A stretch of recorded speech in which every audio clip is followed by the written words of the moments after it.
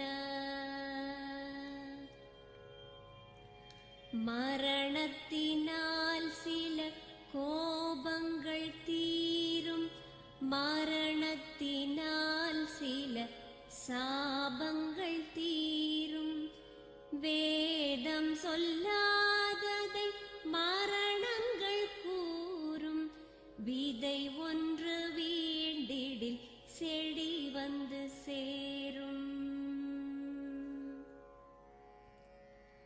பூமிக்கு நாம் ஒரு யாத்திரை வந்தோம், யாத்திரை தீரும் நித்திரை கொண்டோம்.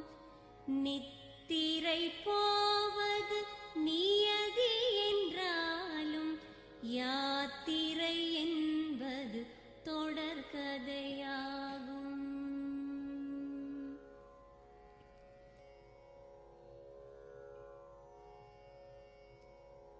தென்றலின் பூங்கரம் தீண்டிடும் போதும் சூரிய கீற்றொளி தோன்றிடும் போதும் மழலையின் தேன்மொழி செவியுறும் போதும் மாண்டவர் எம்முடன் வாழ்ந்திடக்கூடும்.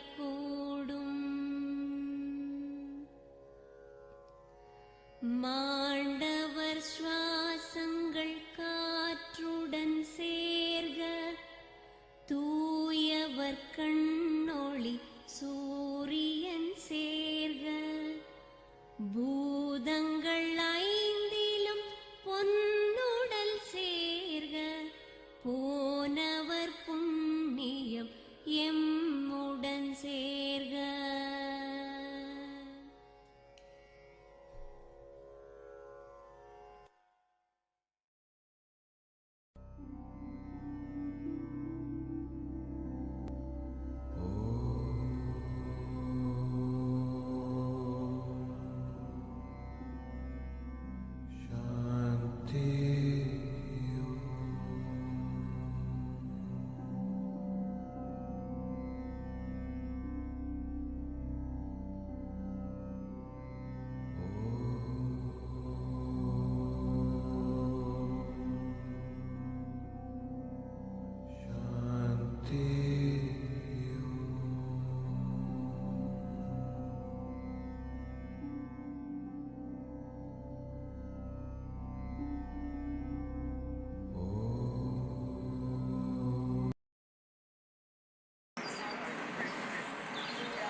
Very heavily sensitive. Yeah, exactly. I want it to be very. I want to see the picture. Gets it like Tesco, and she managed to change in the car and put on a hole. Oh, that's so good.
echo. So what I would do is maybe try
Has everyone got an order of service?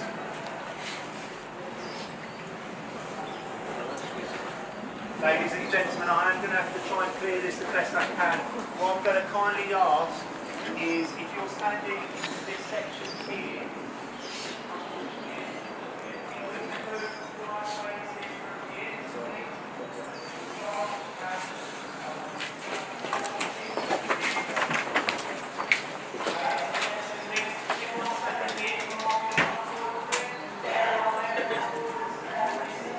two middle guys in the middle and then two Sorry.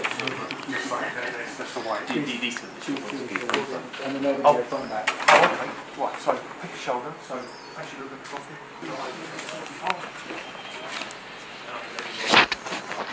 yeah.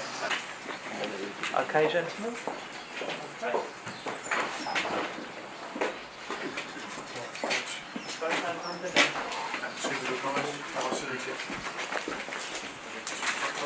Starting with your left foot.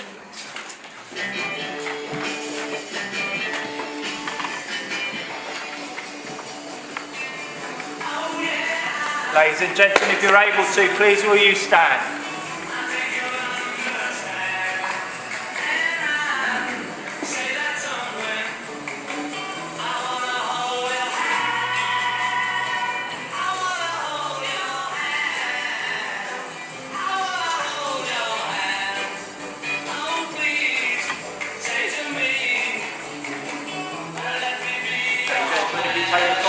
Both hands straight off of your shoulders and lower.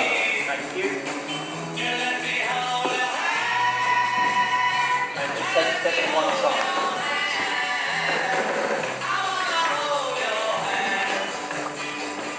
And when I touch you, I feel happy inside. It's such a feeling that my love I can hide.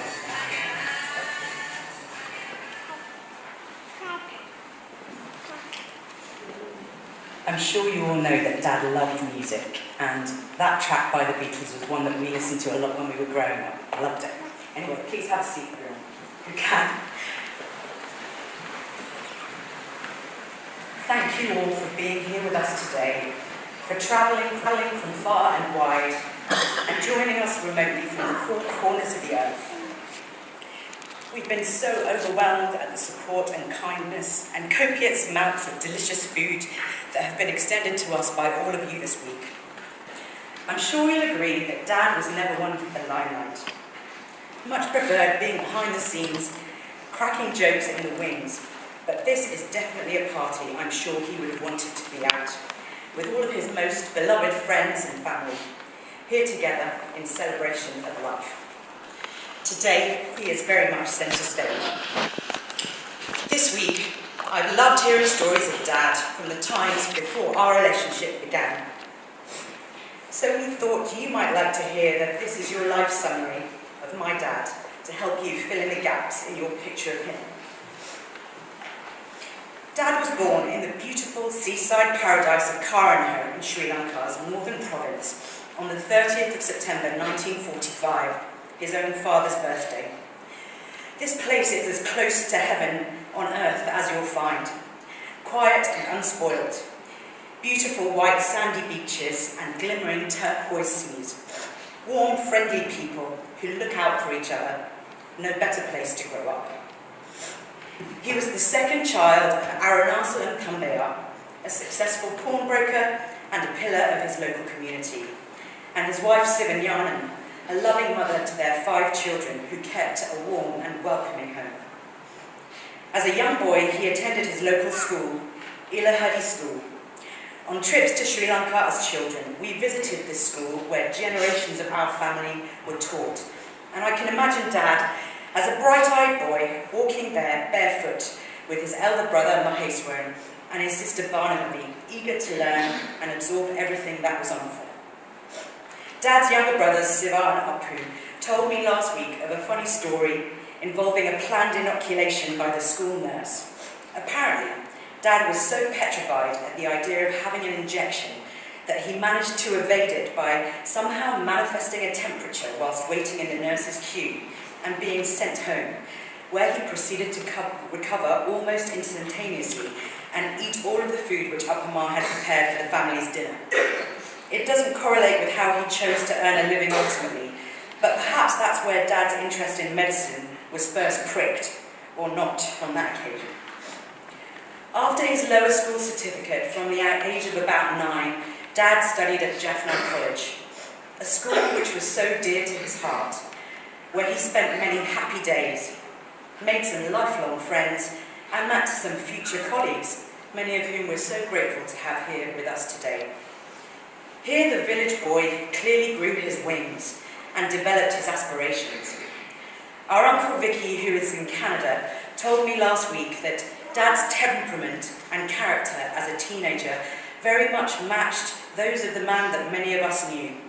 Calm, quiet, modest and unassuming, sharp, keen, fiercely intelligent, whistling whilst he worked, and always ready with a witty comment or a joke to lighten the mood, especially when Jaffna College were losing at cricket.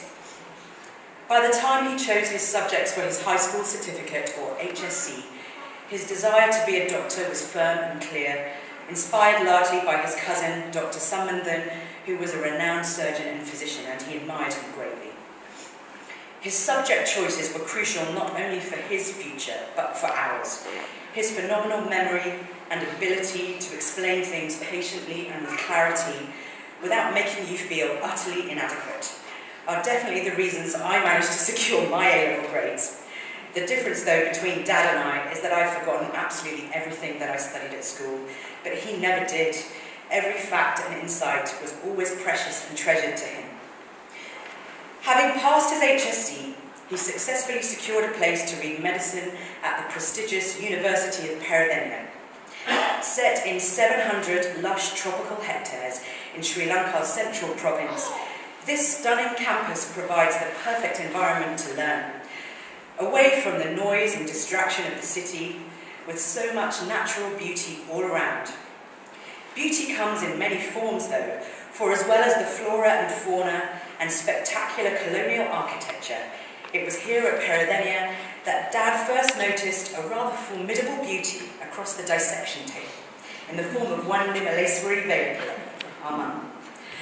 From 1965 to 1970, Dad and Mum studied, experimented, dissected, laughed and joked at medical school, surrounded by several members of our family, and made firm, lifelong friends who have very much become our family. Too many to name, but some of whom you'll hear from later today.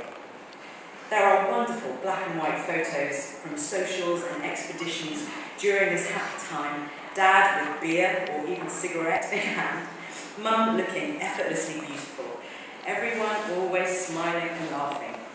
They were very happy. The future was in the stars. I described Mum as formidable earlier because she is formidable and strong and always the boss, right Mum? I don't quite know how the story went, but let's just say that when Mum asked Dad about their future, Mum said she would ultimately marry him, but only after they'd completed all of their medical training. He said yes, and so for the next 6 years, they both moved around different hospitals, Dad interning at Jaffna, then on to Trincomalee, to join some of their friends, Mum, Uncle Canex, Auntie Kuhaini, Uncle Vijayapalan, then to Monoragala, where Dad took a district medical officer job, before ultimately ending up in Colombo, where Mum finally said yes. And so, on the 2nd of February 1977, rather poetically, their wedding anniversary is tomorrow, Mum and Dad tied the knot at my maternal grandparents' home in Japan. The marriage of two people from such complementary backgrounds and families.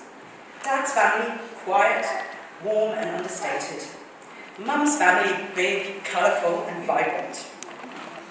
There were differences of opinion, but there were always compromise with a smile. There were hardships along the way, but the alignment of their two families made them strong. Mum made plans, Dad executed with precision.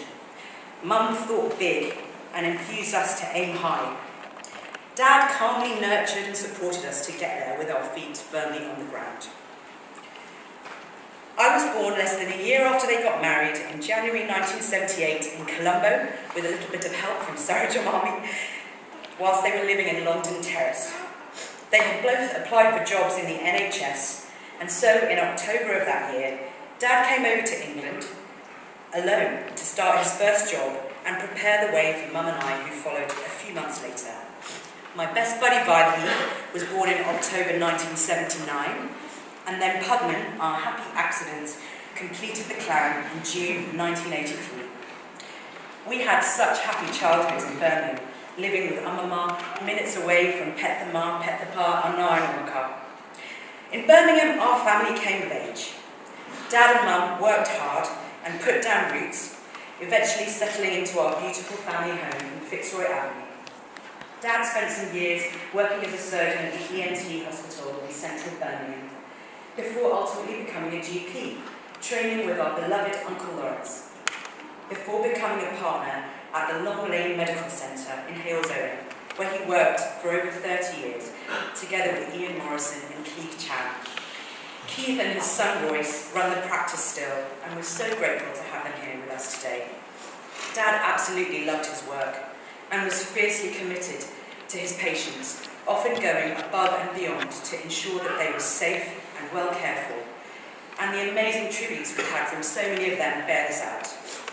As Padman recently said, serving them was truly the honour of his life, more than just a profession, a true calling. In Birmingham, our parents made careful choices for us that have had a profound impact on our futures, investing heavily in our educations and giving us such richness of opportunities, not just at school, but outside through our involvement in so much music and sport, wonderful holidays to interesting places, and together with Uncle Eastward, Auntie Sivayogi and other great friends, setting up the Birmingham Tamil School, which brought our community together and taught us to cherish our culture and our heritage. When Parkinson's disease joined our family almost 40 years ago, a diagnosis made my dad's best friend, Uncle Kamalarajan. Though they were testing in difficult times, such was the strength of this marriage and the bonds between these two families that we children grew up in a home surrounded with love and lacking for absolutely nothing, with all of those aspirations and ambitions firmly intact and, if anything, augmented. We wanted to be the best we could be, to make our parents proud and live life to the fullest, and we looked out for each other and valued our family above all else. In the early days of Mum's diagnosis, her towering strength of character and resilience were matched by Dad's agility, warmth and emotional intelligence.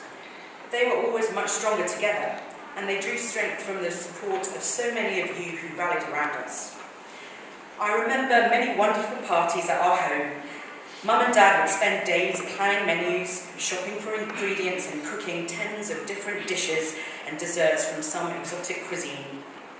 Amama, Vytheki and I would be assigned various tasks around the house, polishing silverware, hoovering rooms, cleaning toilets. Padman provided excellent entertainment with his cabaret performances and impressions. The house teemed with energy. Every party ended in the early hours with a sing-song and many bottles in the recycling bin. They were really the best of times. After we kids finished university and found our way out into the world, we triangulated around a little enclave in southeast London and started to build our own nests and families. And when the grandchildren began to come, Dad retired and our parents relocated to London to be closer to all of us. So for the last 10 years, Partan Amma's house, or Upper Palm Party's house, has been the epicentre of family life. And every weekend, all 5 grandchildren, Naomi, Leo, Marley, Blake and Noa, bring their brightness and laughter, keep up with the Premier League, Super Singer and the Traitors, whilst eating through the stocks of jelly beans, whole nut bars, biscuits and crisps that Upper Par kept in the larder cupboard especially for them. Being close to each other has been a blessing for many reasons.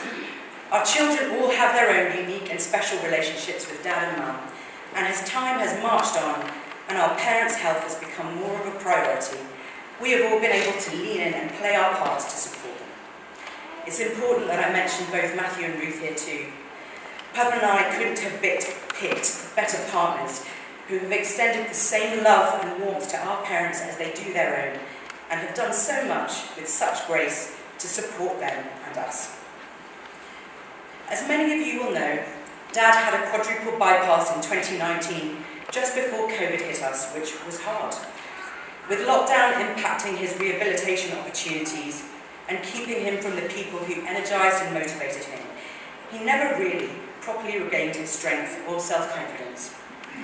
In recent times, his heart was broken by the loss of some of his most beloved, his elder brother and his sister.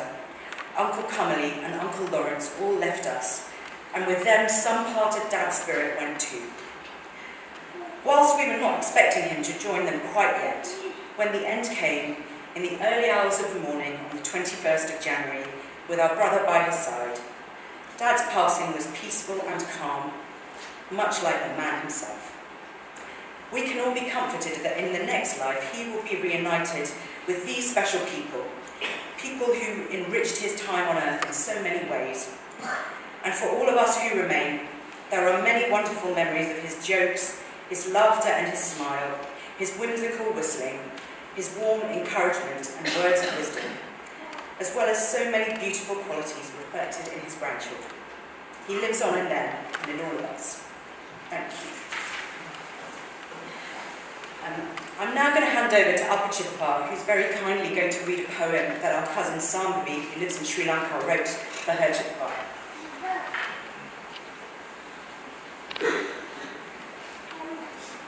Thank you. என் இனிய சித்தப்பா, சித்தப்பா இந்த ஒரு சொல் இன்று உச்சரிக்கும் போதே எங்கள் தொண்டை அடைக்கிறது. அனுமதி கேட்காமல் கண்ணீர் கண்களில் நிரம்புகிறது. தந்தைக்கு அடுத்ததாக எம்மை சீராட்டி பாராட்டி நலம் மனம் பேணி எதிர்பார்ப்பு எதுவுமின்றி எம்மை காத்த எம் சித்தப்பா எம்மை விட்டு பிரிந்த செய்தி தாழ்னா துன்பத்தில் தள்ளிவிட்டதல்லவோ. இறுதி நாளில் கதைத்த போது கடுகளவேனும் நினைக்கவில்லை உங்களை இழப்போம் என்று. இறப்பதற்கு முன்னரேனும் கனவில் கூட வரவில்லையே. ஒரு தரமேனும் கண்குளிர பார்த்திருப்போம். கண்காணாமல் போனதென்ன சித்தப்பா, கலங்கிடுவோம் என்று தானோ கடுகதியாய் போய்விட்டீர். லண்டனில் வசித்ததால் லண்டன் சித்தப்பா ஆகிவிட்டீர். எல்லையில்லா அன்பை தந்து இதயத்தை நிறைத்து விட்டீர். அப்பப்பாவை நகரெடுத்து இறைவன் தான் படைத்தானே, ஐயமில்லை சாட்சி நானே, அனைவருமே பார்த்திருந்தீர். வாரமொன்று போனாலும் வாடாத உங்கள் முகம் வந்து வந்து பேசுகிறது வகை வகையாய் கதைகளே. வாரந்தோறும் என்னை அழைத்து நகைச்சுவையாய் பேசிவிட்டு சாப்பாட்டை கேட்ட பின்பு அருமை என சொல்வீரே. பெற்றோருக்கு பொக்கிஷமாய், சகோதரருக்கு சன்மானமாய், மனைவிக்கு மாணிக்கமாய், பிள்ளைகளுக்கு பாக்கியமாய், பிறாமக்களுக்கு புகலிடமாய், மருமகனுக்கு தந்தையாய் எல்லாமாக இருந்து இப்போ எங்குதான் சென்றீரோ. இலங்கைக்கு வரும்போது சித்தப்பா வாராரென சித்தமெல்லாம் கழிகூறும் பெரியவராய் சிறியவராய் எம்மோடு பாங்காய் பாசத்தை இறைத்தீரே. பக்குவமாய் வளர்த்தீரே. பாகாய் உருகி நிற்கின்றோம், தங்களைத்தான் காணவில்லை. அன்றொரு முறை அண்ணருக்கு குளிர்சாதன பெட்டி வாங்கவென்று வாகாய் பட்டினந்தான் சென்றபோது வாங்கிய பெட்டியை வாங்கவில்லை என்று சொல்லி அண்ணரைத்தான் இன்ப அதிர்ச்சியில் மூழ்க வைத்தீர். குழந்தையாய் குமரனாய் குடுகுடு கிழவனாய் எப்போதும் எம்முடனே மகளுடன் தான் இருந்தீரே. விதியின் அழைப்பை மறுக்க இயலாத நாளில் மௌனமாகி விட்டீர்கள் சித்தப்பா. ஆனால் எம் இதயத்தில் நிரந்தரமாக தங்கிவிட்டீர். இன்று வீடு வெறுமையாகிறது. உங்கள் குரல் இல்லாத இந்த மௌனம் எங்களை உடைக்கிறது. இப்படி திடீரென நினைவாகி விட்டீரே. நிஜத்தை நினைக்கவோ நிம்மதியோ கூடுதில்லை. நீங்கள் சென்றபின் காலம் நகர்கிறது. ஆனால் எங்கள் மனம் அந்த நாளிலேயே நிற்கிறது. சித்தப்பா, உடல் விலகினாலும் உங்கள் அன்பு எங்களை விட்டு ஒருபோதும் விலகாது. ஒரு கணம் விதி நின்றிருந்தால் நல்லது. இந்த பிரிவை எங்கள் இதயத்தால் தாங்கிக் கொள்ள முடியவில்லை. உங்கள் பிரிவு ஒரு மரணம் அல்ல, எங்கள் வாழ்க்கையின் ஒரு நிரந்தர குறைவு. சித்தப்பா, நீங்கள் விட்டு சென்றது சும்மா ஒரு நினைவு அல்ல, எங்கள் வாழ்க்கையின் ஒரு பகுதியை விதி எங்களிடமிருந்து பறித்து கொண்டு சென்று விட்டது.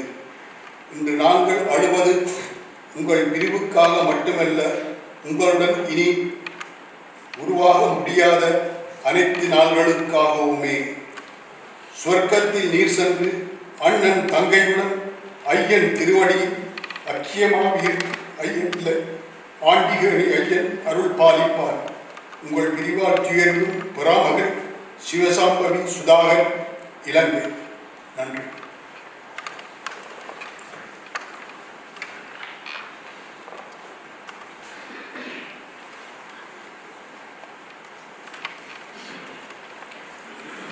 We've collected some photos from throughout Dad's life to share with you, and the slideshow is going to be accompanied by Marley, who's singing a song which many of you will know, but with words that he's written for his grandfather.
people.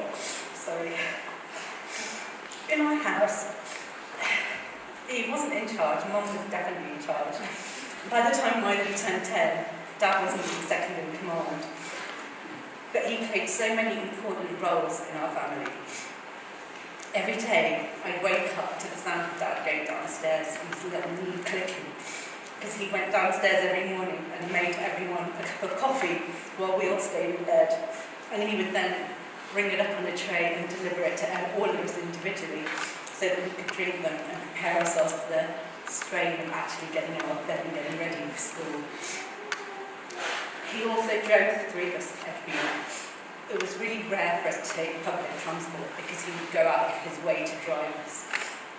He took us to school and back every day, and he rearranged his surgery so that it didn't clash with school times, even though it was in the opposite direction to school. So what should have been a 15-minute journey took him about an hour. Even when we reached the age when we would go out to pubs and clubs, he would come in the morning and pick us up from outside various Birmingham establishments. And I think the extreme was when I was at university in Manchester. One evening, he drove Padman and two of his friends up from Birmingham, just so that they could go to a Britney Spears concert.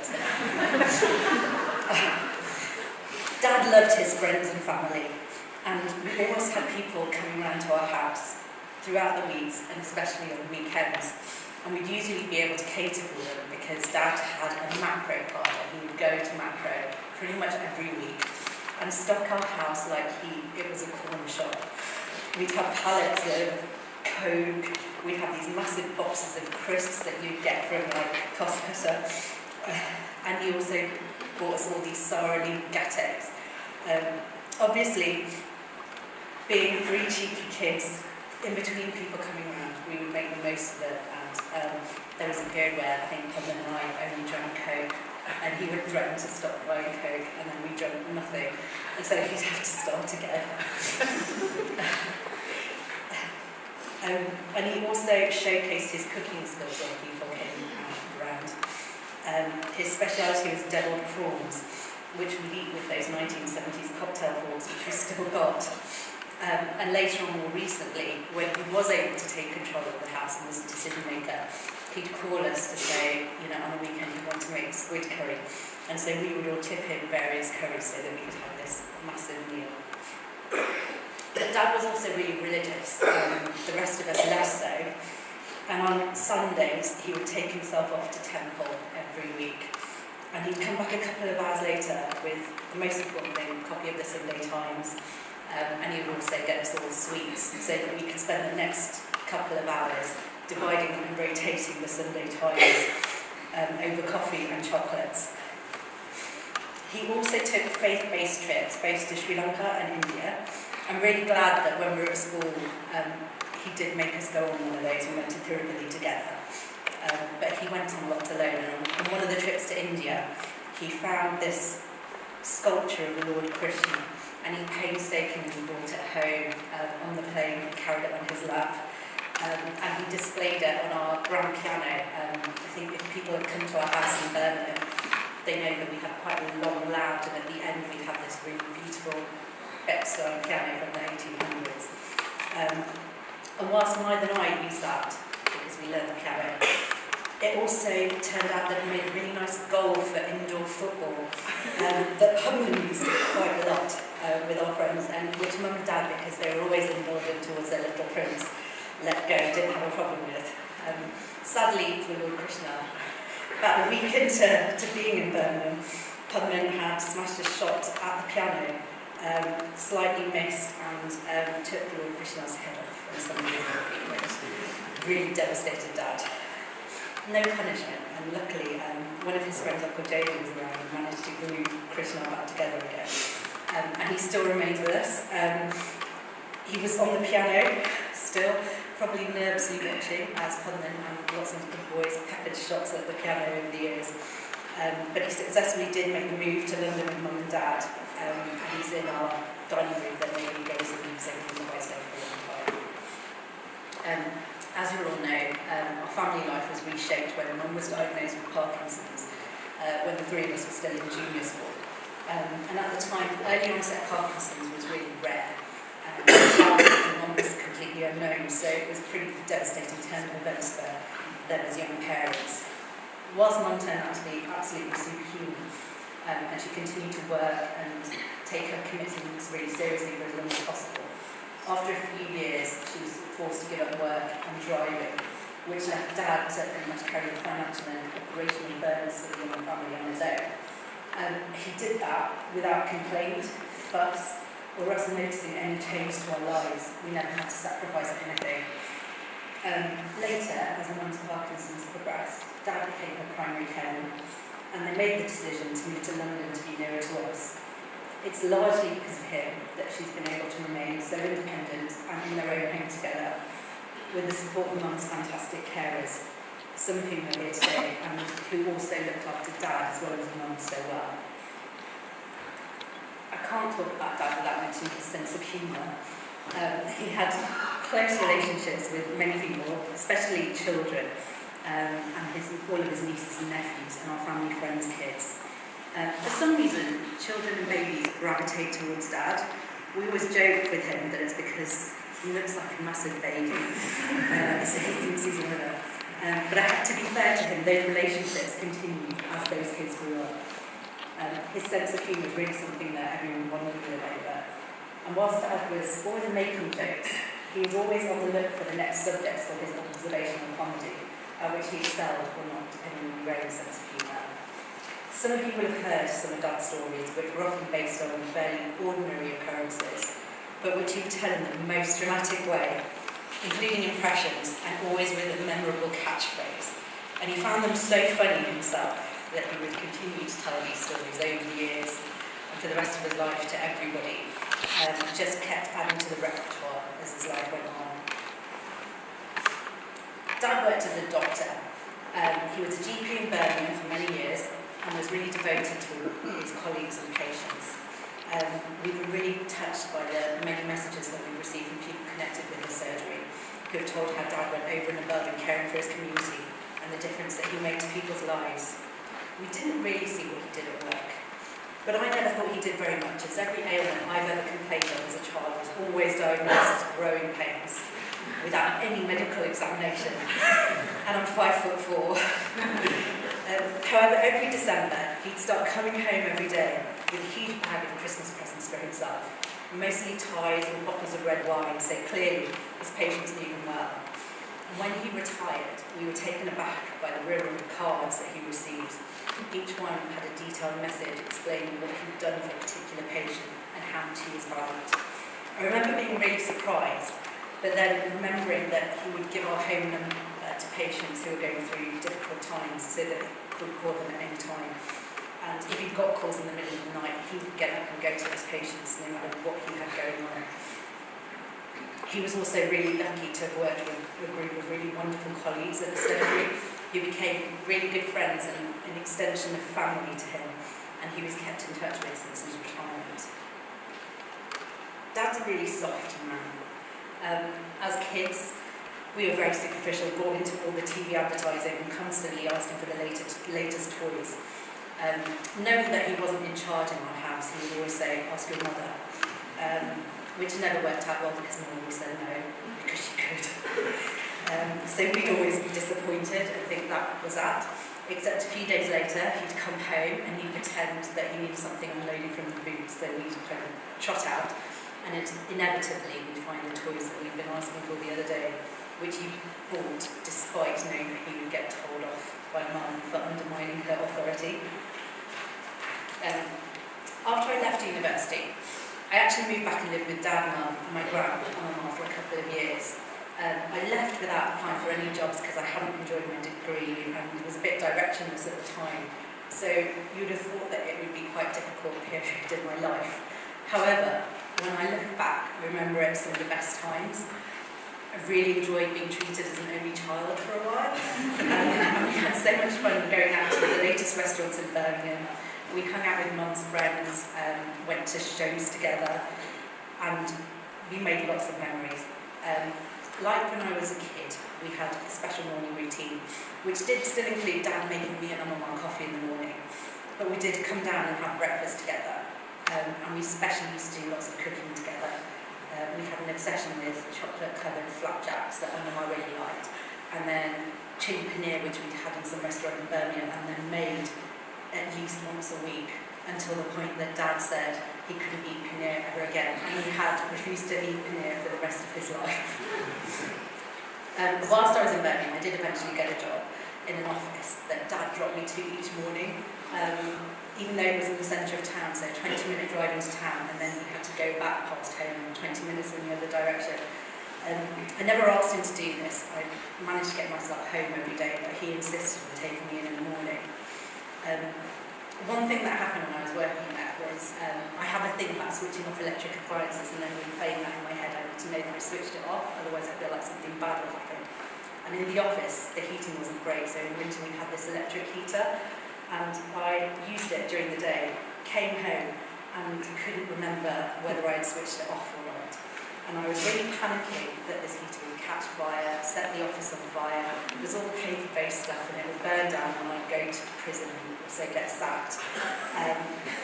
And so, to the point when nobody could relax that night.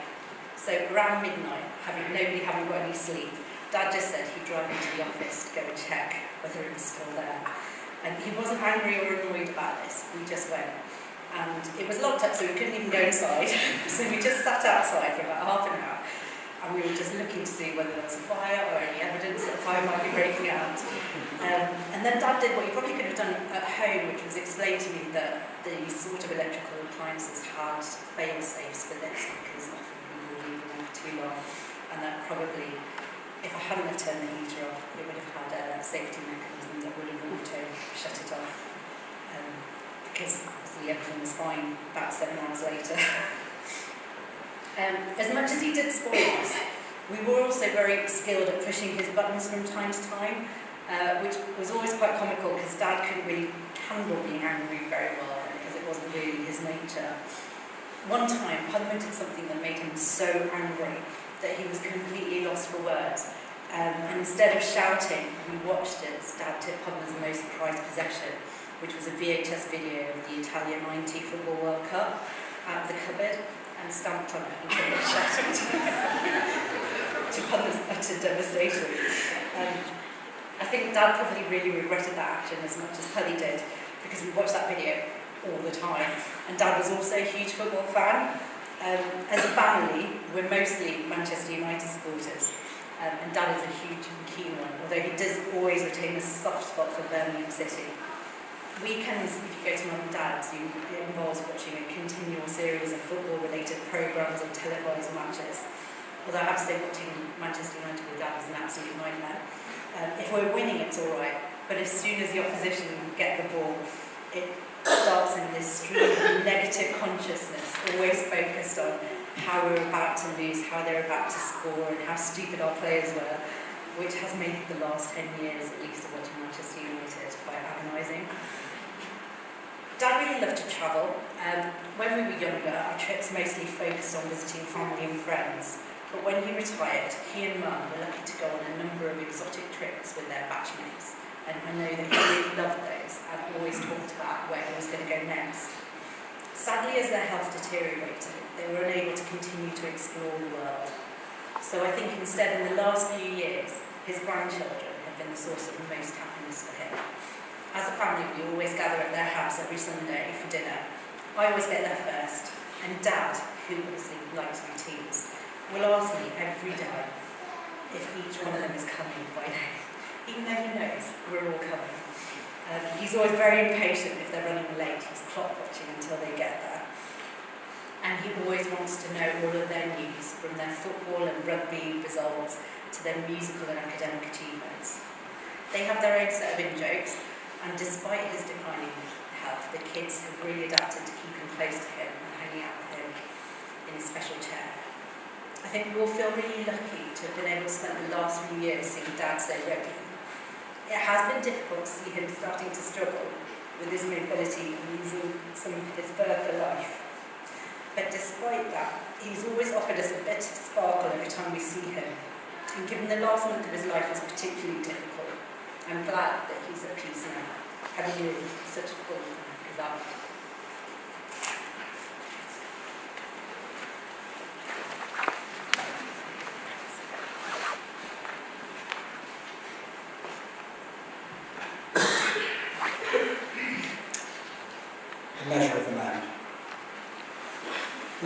did he die, but how did he live?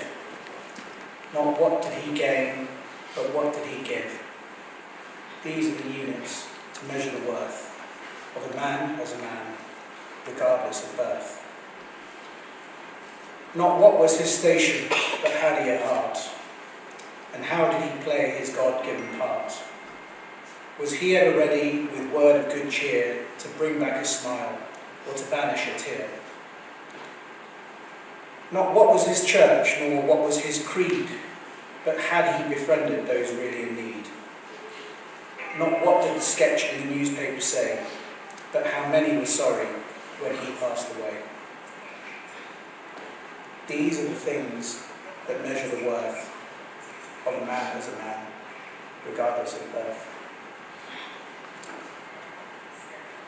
We're now going to have the committal of Papa's body, and that's going to be accompanied a cappella, I believe, by Vellupillai, who is my mum's younger brother, who's going to be singing one of Dad's favourite songs, Vamadevan.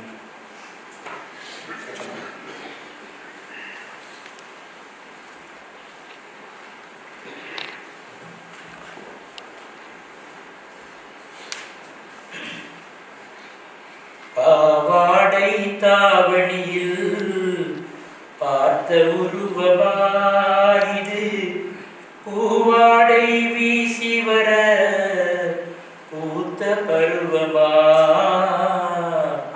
பாவாடை தாவணியில் பார்த்த உருவமா, பாலாடை போன்ற முகம் மாறியதேனோ,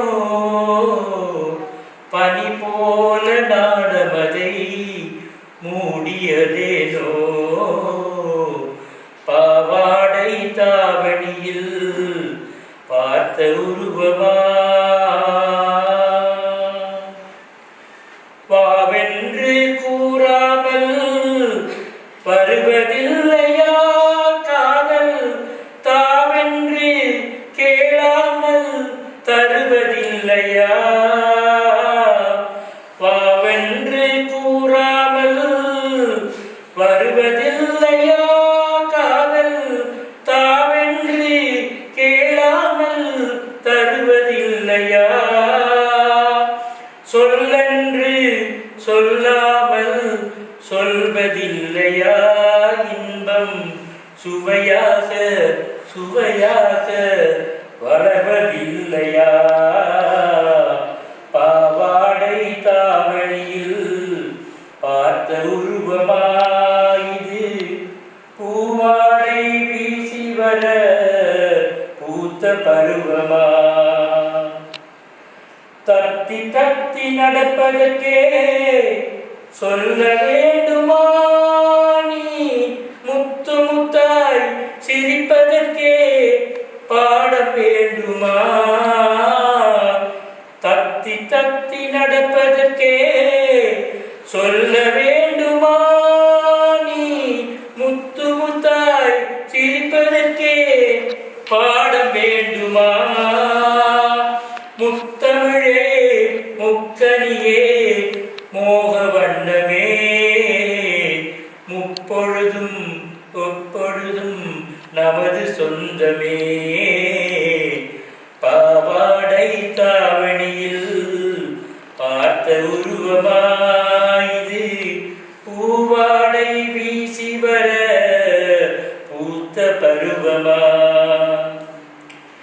எங்கே என் காலமெல்லாம் கடந்து விட்டாலும் ஓர் இரவினிலே முதுமையை நான் அடைந்து விட்டாலும், மங்கையுன்னை தொட்டவுடன் மறந்து விட்டாலும், நான் மறுபடியும் பிறந்து வந்து மாலை சூடுவேன்.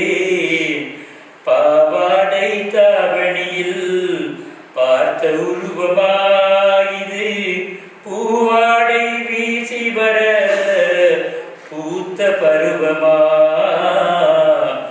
பாவாடை தாவணியில் பார்த்த உருவமா.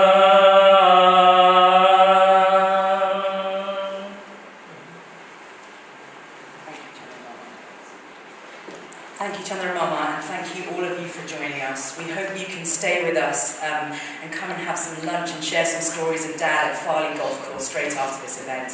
I'm going to play the closing music now, another great song which I'm sure you'll all recognise, one of the Tamil cinema classics. Please make your way out as quickly as you can. Thank you so much.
Chapel for me, please.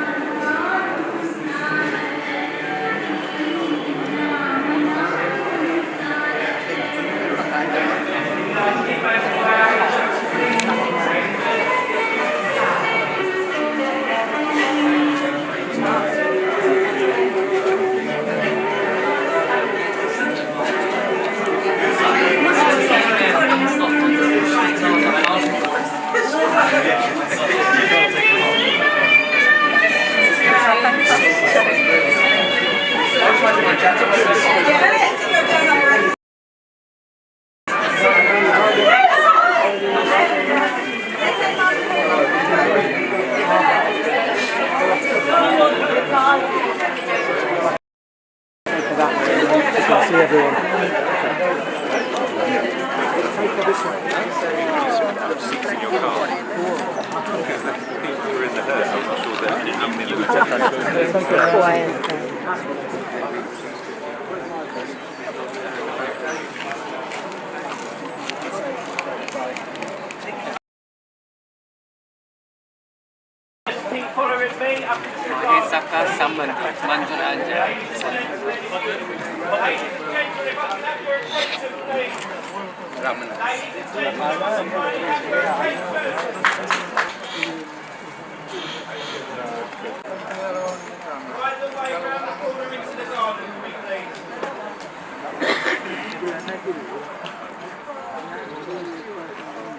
Ladies and gentlemen, please try not to fall again in this area. Make your way round the corner into the garden.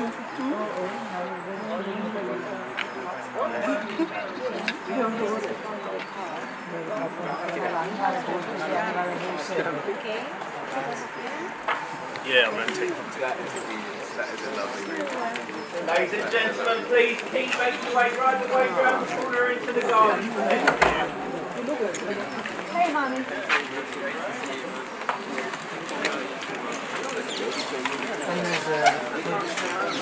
Ladies and gentlemen, keep moving right the way round the corner into the garden.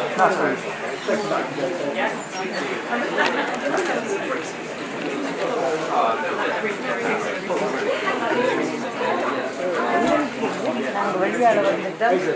and gentlemen, please do keep making your way round the corner into the garden where the family will be waiting to greet you. You and my daddy.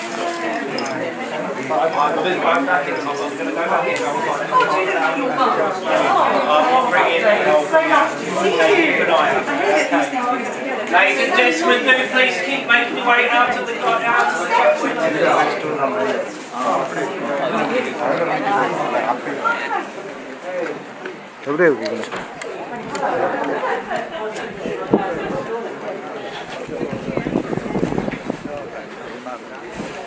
Yeah, you're ready.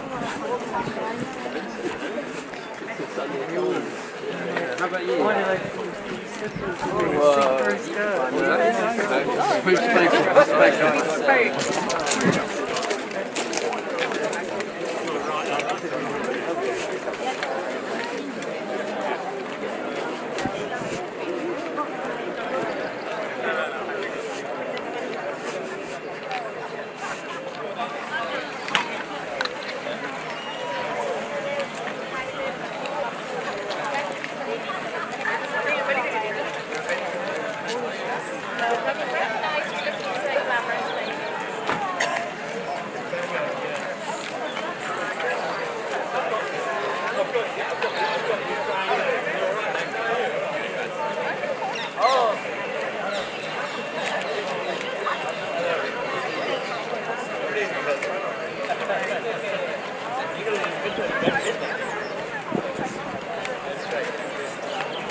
Dr. Gandhavar, நீங்கள் Rajalakshmi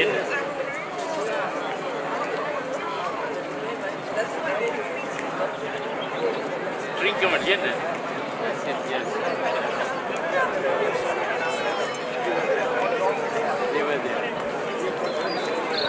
Oh yeah. You look all both you look well. That's good.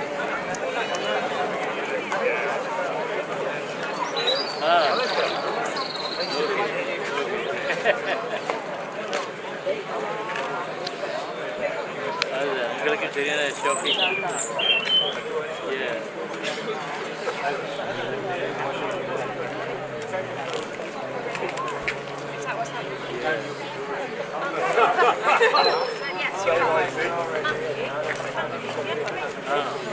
Wait.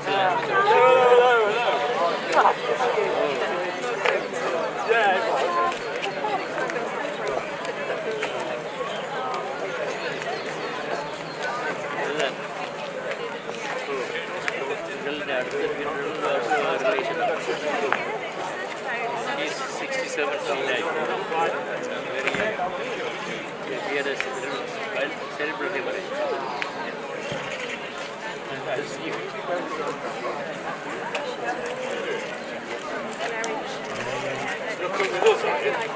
You know where you're going? Absolutely not.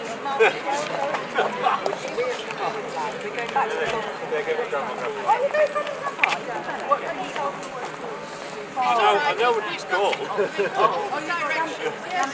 We have these really good shouts at me in the car. Like Jay is on the motor.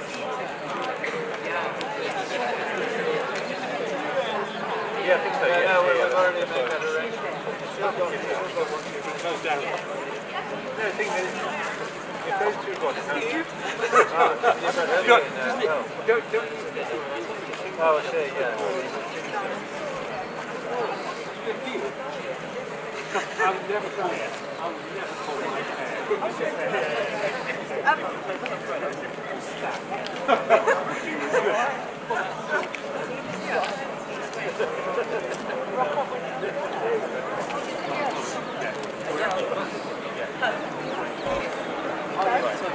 Did you see it?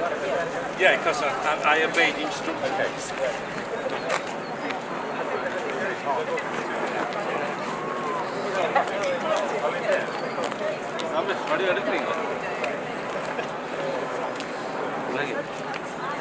Live host. Okay.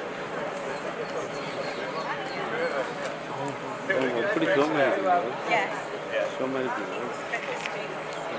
Another one, but you don't how. Wow. The coming. What? Kadi.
Actually, all of the uncles are very wise. They have got shirts.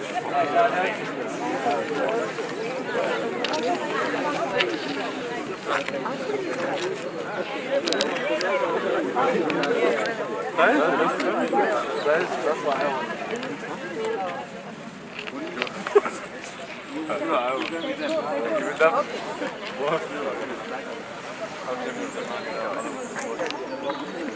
Bachelor of Social Service. Social Service. That's what I did it then.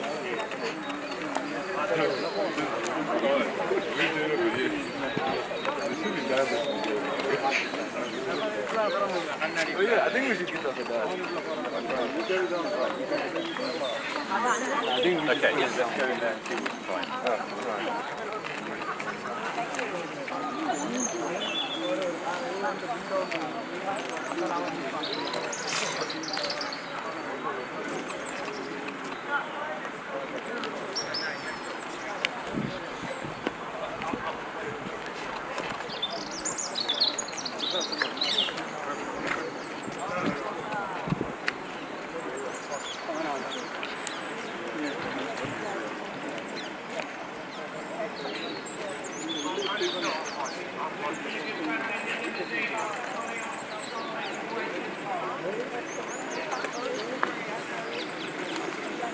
Adam, where did it go, mate? Nice self, take care. See you later. I don't like him.